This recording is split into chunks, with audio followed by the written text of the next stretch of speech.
اعوذ باللہ من الشیطان الرجیم، بسم اللہ الرحمن الرحیم۔ الحمدللہ رب العالمین والصلاة والسلام علی اشرف الانبیاء والمرسلین وعلی طیبین الطاہرین المعصومین المنتجبین المظلومین الذین اذھب اللہ عنہم الرجس وطہرہم تطہیرا۔ اللہم صلی علی محمد وعلی محمد۔ خداوند تعالیٰ کے اس خدا کی ذات کے شکر گزار ہیں کہ جس نے ماہ مبارک رمضان کا ایک اور مہینہ ہماری زندگی میں رکھا۔ یقیناً رسول خدا سرور کائنات حضرت محمد مصطفیٰ صلی اللہ علیہ وآلہ وسلم نے فرمایا کہ اگر میری امت کو یہ معلوم ہو جائے کہ ماہ مبارک رمضان کی فضیلت کیا ہے تو وہ تمنا کریں کہ پورا سال ماہ مبارک رمضان کا مہینہ ہی رہے۔ یعنی اس حد تک ماہ مبارک رمضان کی فضیلت ہے، اور یہ وہ مہینہ ہے کہ جس میں انسان جتنا مرضی گناہ گار ہو، جتنا مرضی خطا کار ہو، جتنا مرضی گمراہی کی اندھیروں میں ڈوبا ہوا ہو، جب وہ خدا کی ذات سے بخشش طلب کرتا ہے تو اللہ تعالیٰ اس کی بخشش قبول کر لیتا ہے۔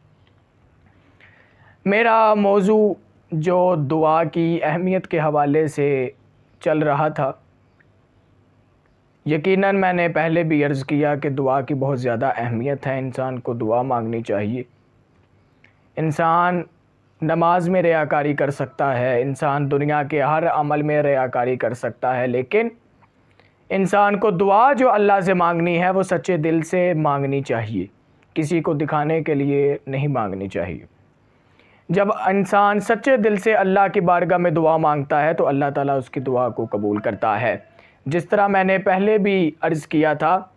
کہ جو شخص گھر میں بیٹھ کر بغیر محنت و مشقت کے رزق طلب کرے دعا مانگتا رہے تو اس کی اس قسم کی دعا قبول نہیں ہوتی، بلکہ خود بھی انسان کو کوشش کرنی چاہیے۔ یہ نہ ہو کہ انسان جو ہے وہ گھر میں کچھ کرے، فارغ بیٹھا رہے اور کوئی محنت مشقت ہی نہ کرے اور کہے کہ مجھے پیسہ آ جائے، رزق آ جائے، ایسا کچھ بھی نہیں ہو سکتا۔ اور اسی طرح یہیں پر ایک مثال ہے کہ اگر کوئی انسان سارا سال امتحانات کے لیے محنت نہ کرے اور آخر میں امتحانی کمرے میں بیٹھے اور دعا مانگنا شروع کر جائے مجھے اللہ کی طرف سے کوئی وحی آ جائے یا کچھ ایسا ہو جائے، مجھے پیپر آ جائے، ایسا کچھ نہیں ہوتا۔ جو انسان محنت اور مشقت کرتا ہے اللہ تعالیٰ اسی کی دعا کو قبول کرتا۔ جو شخص ایک مرتبہ خدا سے رزق مانگے اور مانگے سچے دل سے اور محنت اور مشقت بھی کرے، یعنی اگر وہ ایک دفعہ رزق خدا سے مانگتا ہے تو اسے دوبارہ بھی خدا سے رزق مانگنا چاہیے۔ یہ نہیں کہ اسے ایک دفعہ اگر عطا ہو گیا تو انسان کو ہر وقت دعا مانگنی چاہیے۔ اگر اس کے پاس سب کچھ ہے تب بھی انسان کو اللہ کی بارگاہ میں دعا مانگنی چاہیے۔ یہ ساری مثالیں جو میں نے گزشتہ درسوں میں بھی آپ کو دی، ان سب کو مد نظر رکھتے ہوئے یہ حقیقت سامنے آ جاتی ہے کہ ہماری دعائیں قبول کیوں نہیں ہوتی۔ یعنی جس طرح میں نے تمام اپنے درسوں میں بتایا کہ دعاؤں کی شرطیں کیا ہونی چاہیے، تو اس سے ہمیں سمجھ آ جاتی ہے کہ انسان کی دعائیں، انسان یہ ہمیشہ شکوہ کرتا ہے خدا کی ذات سے کہ ہم دعا مانگتے ہیں لیکن قبول نہیں ہوتے۔ اس سے پتہ چل جاتا ہے کہ انسان کی دعا قبول کیوں نہیں ہوتی، اور یہ حقیقت بھی واضح ہو جاتی ہے کہ انسان کی دعا کیوں قبول نہیں ہوتی اور معصومین کی دعا کیوں رد نہیں ہوتی۔ اس میں فرق ہمیں پتہ چل جاتا ہے اس چیز سے کہ معصومین کی دعا کبھی کیوں نہیں رد ہوئی اور ہماری دعا اتنی جلدی یا جلدی کیوں قبول نہیں ہوتی۔ یہاں پر وہ کہہ رہے ہیں کہ معصومین کی دعا کیوں رد نہیں ہوتی، اور ان کا ہر عمل جو ہے، اور معصومین کا جو ہر عمل ہوتا ہے وہ خدا کے لیے ہوتا ہے۔ ایک زندگی کا ایک لمحہ بھی معصومین نے خدا کی مرضی کے بغیر نہیں گزارتے، اطاعت خدا میں وہ گزارتے ہیں جن کی وجہ سے ان کی دعائیں رد نہیں ہوتی۔ اور اسی طرح ہمیں بھی سچے دل سے خدا کی معرفت حاصل کرنی چاہیے، اور دعا کی اہم ترین ضرورت اور دعا کرنے والے کی عظیم ترین معرفت، توجہ کیجئے گا اس جملے پر، یہ بہت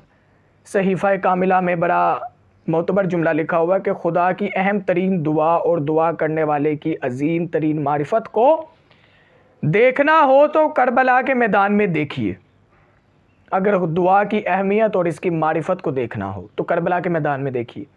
یہاں ہر مصیبت، ہر آفت، ہر بلا، ہر مصیبت زدہ انسان کو بد دعا کی دعوت دے رہی ہے، یعنی بد دعا کی دعوت دے رہی ہے۔ ہر قربانی ماں کو اپنے لال کی سلامتی کی دعا پر مجبور کر رہی ہے۔ اور اسی طرح یعنی کربلا کا ایک بہت سخت میدان تھا، یعنی یہاں پر جوانوں کی جوانی برباد ہو رہی ہے، برباد ہوتا ہوا دیکھا، شہید ہوتا ہوا دیکھا، قتل ہوتے ہوئے جوانوں کو دیکھا، اپنے وقت سے پہلے موت کی آغوش میں جاتے ہوئے دیکھا، صرف دین کے لیے۔ اور دعا کی اہمیت یہاں پر انسان کو سمجھنی چاہیے کہ معصومین کی معرفت کیا ہے۔ ہر ماں، لیکن نہ کوئی ماں اذن امام کے بغیر بچے کی سلامتی کی دعا کرتی ہے۔ ہر ماں کی کربلا کے میدان میں یہ کوشش تھی کہ جو ہے وہ امام حسین علیہ السلام پر اپنی اولاد کو ہم قربان کریں۔ نہ کوئی خاتون اپنے گود کے خالی کرنے والے اپنی گود کے اجرنے پر بھی ہر ماں نے صبر کیا ہے اور شکر کیا ہے، یعنی مصیبت کے وقت بھی کربلا کے میدان میں شکر کیا ہے خدا کا کہ جس حالت میں بھی ہیں خدا کا شکر ہے۔ اور یہ صبر کی اور معراج کی بلند منزل ہے، اس منزل کو انسان کو سمجھنا چاہیے۔ اور یقیناً دعا کی بہت زیادہ ہر جگہ پر اہمیت کو ذکر کیا گیا ہے۔ یقیناً صرف انسانوں کے لیے دعا کا نہیں کہا گیا، یا صرف عام عوام کے لیے، عام امت کے لیے نہیں، بلکہ دعا 1,24,000 نبی جو اس کائنات میں آئے انہوں نے بھی دعاؤں کو مانگا ہے خدا سے، اماموں نے بھی مانگا ہے، ہمارے آخری نبی نے بھی اللہ کی بارگاہ میں دعا طلب کی ہے۔ ہمارے امام علی علیہ السلام بھی جو ہے وہ مناجات کرتے تھے، امام سجاد مناجات کرتے تھے، ہمارے 12 امام جتنے ہمارے معصومین ہیں اللہ کی طرف سے بنائے ہوئے ہادی، ان سب نے بھی خدا کی بارگاہ میں جو ہے وہ عظیم عبادت، مناجات اور دعا طلب کی ہے۔ حالانکہ ان کا کوئی بھی امر، ان کا کوئی بھی عمل، ان کا کوئی بھی فعل خدا کی مرضی کے بغیر نہیں ہوا، لیکن پھر بھی انہوں نے مناجات کی تاکہ ہم جیسی گناہ گار امت کے لیے ایک بہترین نمونہ بن سکے، ایک رول ماڈل بن سکے۔ ماڈل کسے کہتے ہیں؟ یعنی انڈیا کے ایکٹر ہوتے ہیں، انڈیا کی ایکٹریس ہوتی ہیں، فلموں میں آنے والے اداکار ہوتے ہیں۔ کچھ لوگ اس طرح کرتے ہیں کہ جو بڑے بڑے سٹار ہوتے ہیں، جو بڑے بڑے اداکار ہوتے ہیں، جو فلموں میں آتے ہیں آج کل،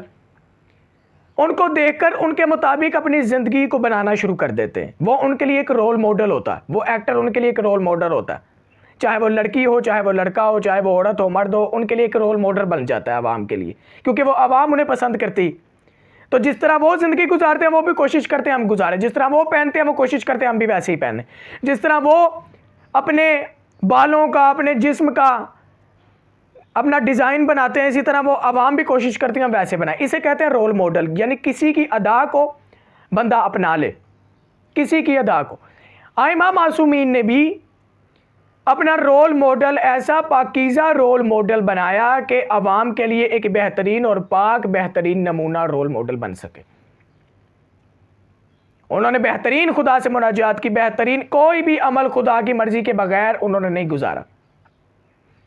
کوئی بھی عمل انہوں نے نہیں گزارا، اور وہ ہمارے لیے بہترین نمونہ ہیں۔ اور ہم خدا سے جب دعا مانگے، اور اس کے لیے بہترین ذریعہ یہ ہے کہ واسطہ اہل بیت محمد و آل محمد کو بنایا جائے۔ جب انسان خدا کی بارگاہ میں واسطہ محمد و آل محمد کو بناتا ہے تو اللہ تعالیٰ اس کی دعا کو جلدی سن لیتا ہے، اللہ تک جلدی وہ دعا پہنچتی ہے۔ کچھ ایسے لوگ ہوتے ہیں جن کی دعائیں جلدی نہیں پہنچتی، وہ کہتے ہیں ہماری دعائیں پہنچتی نہیں ہیں، تو ان کے لیے یہ سبق ہے کہ وہ بہترین نمونہ رول ماڈل کسی اداکار کو نہ بنائیں بلکہ رول ماڈل ائمہ معصومین کو، مولا متقیان کو بنائیں، رسول خدا کو بنائیں، رسول خدا کی سیرت پہ چلیں، مولا علی کی سیرت پہ چلیں، امام حسین، امام حسن، امام سجاد، تمام اماموں معصومین اور ہادی کی سیرت پر چلیں، تب ان کی دعا قبول ہوگی، تب وہ اپنی روحانی معراج تک پہنچ جائیں گے۔